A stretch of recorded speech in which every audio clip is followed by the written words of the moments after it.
Major issue. అంటే కొన్ని కుటుంబాలని కుదిపేసిన సిట్యుయేషన్ హైడ్రా. అది ఇప్పుడు ఆయన నాగార్జున ఎన్‌క్లేవ్ నుంచి స్టార్ట్ చేసి ప్రజల్లో ఒకటి క్రియేట్ చేశారు. నేనెవరికీ అతీతుడిని కాదు. నాకు పెద్ద నుంచి చిన్న వరకు అందరూ ఒకటే అని చెప్పి క్రియేట్ చేసి ఒక వరకు వచ్చి ఆపేశారు. ఎందుకని? అంటే ఇంకెక్కడ హైడ్రాతో కూడిన ఇల్లు లేవా? ఇప్పుడు హైడ్రా ఏంటంటే ఆల్రెడీ చెరువు ఏదైతే కబ్జా చేసి కట్టారో వాటి జోలికే వెళ్ళాము. ఓకే. వాటి జోలికి సీఎం గారు వెళ్ళి వాటినే కూల్చివేయటం జరిగింది. అది స్పష్టంగా అందరికి తెలిసిన విషయం. అవును. పేదల ఇల్లులు పోయినాయి దాంట్లో. అంటే పేదలని ఎవరు బలి చేశారు? అంటే అది గత ప్రభుత్వం బలి చేసింది. గత ప్రభుత్వంలో వాళ్ళు గూడా న్యాయంగా పర్మిషన్స్ తెచ్చుకునే కదా అవన్నీ కట్టుకున్నారు. పర్మిషన్ ఉంటే హైడ్రా ఎందుకు కూలగొడుతుందండి?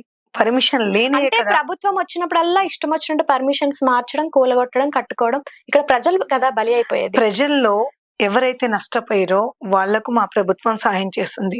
కానీ గత ప్రభుత్వం ఏం చేసింది? మోసం చేసింది ప్రజల్ని. మోసం చేసి కబ్జాదారులు ల్యాండ్ ని చెరువు చుట్టుపక్కల ఆక్రమించుకొని అవును. కట్టి బిల్లర్ల రూపంలో ప్రజలకు మోసం చేశారు. దాన్ని హైడ్రా రూపంలో మా గవర్నమెంట్ అనేది క్లియర్ చేసింది.